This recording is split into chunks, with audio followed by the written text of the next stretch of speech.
Greetings and welcome back to Room 303 and our Talks with Walt, as we are calling our readings through the deathbed edition of Walt Whitman's Leaves of Grass. We turn now to a little poem, That Music Always Round Me, poem number 9 of the 18th. So we're now in the middle of the Whispers of Heavenly Death cluster. And again, we're going to see this emphasis on the power of music, the sound of music, and obviously we're going to be reminded of any number of titles that we've already played around with that emphasize music. I Hear America Singing comes to mind. Dead Tenor we'll see a little bit later, as well as Mystic Trumpeter. To a Certain Contragecci comes to mind. Obviously Proud Music of the Storm and Italian music in Dakota. Especially Proud Music of the Storm will be one that we will focus on here at the end of our comments.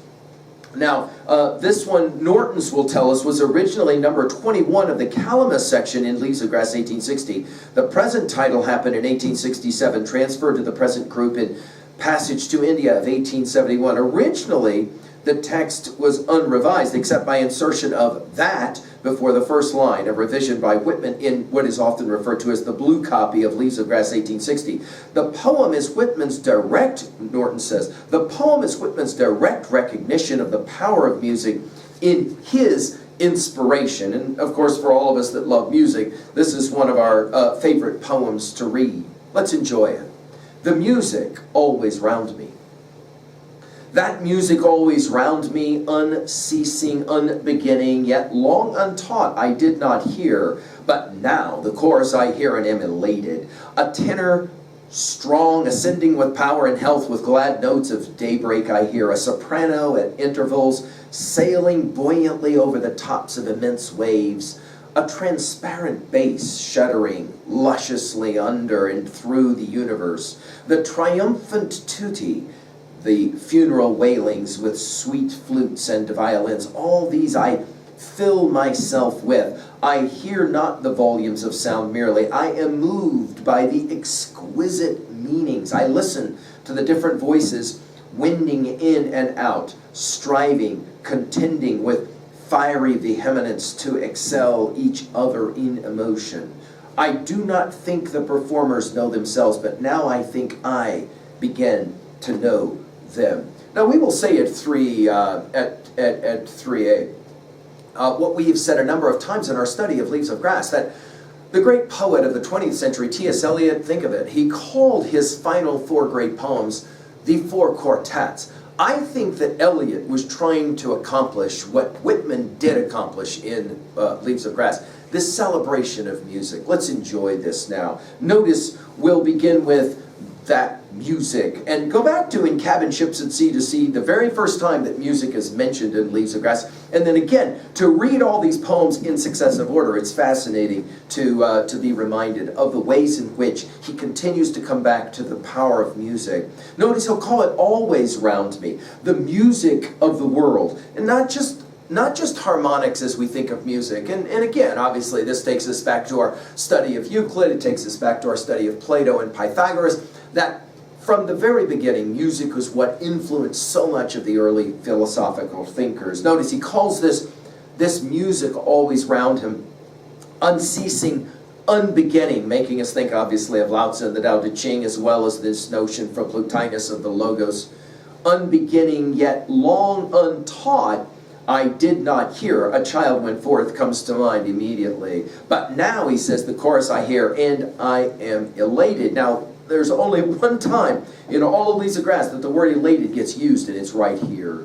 Notice then he'll play the game of 3 examples, and then we'll have the 4 elements of music. 3 examples, 2 male, 1 female. Watch this. A tenor strong, ascending with power and health. I love that he uses the word health, because it takes us back to Song of Myself 1, when he comments on himself as being in good health. With glad notes of daybreak I hear. Now this daybreak takes us obviously to one of those transcendental motifs. We studied it when we did our Thoreau's, Walden. It's at learnstrong.net, all of our lectures there. You'll remember that he says that we must learn to reawaken and keep ourselves awake, not by mechanical aids, but by an infinite expectation of the dawn that will not forsake us in our soundest hours. Notice here this idea of glad notes of daybreak I hear. Obviously I Hear America Singing comes to mind. And then to a soprano at intervals, And this is beautiful, borrowing from Passage to India. Sailing buoyantly, one time in All Leaves of Grass, the word buoyantly gets used, and it's right here, I love that. Over the tops of immense waves. It's a beautiful word picture, how music can move. And then we're back to it now with a bass again, back to a male, transparent bass, shuddering, lusciously. I mean, hear all these really rich words, right? Lusciously under and through the universe. It's almost as if, and because this poem is set now in Whispers of Heavenly Death, we begin to recognize that Whitman is playing the game of life and death and the music of life and death.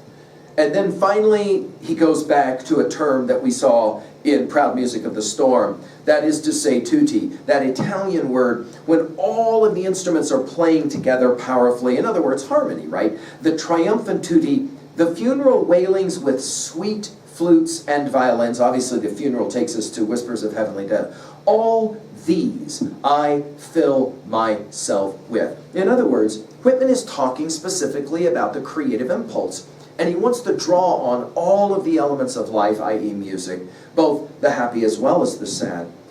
I listen to the different voices winding in and out. You'll remember this winding in Passage to India 9, the winding creeks and rivers.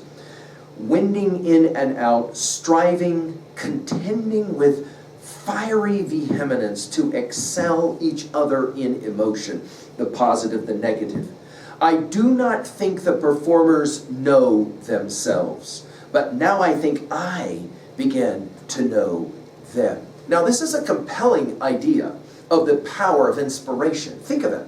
He says, the musicians themselves that create the music. This sounds a lot like Aristotelian views in poetics of actors.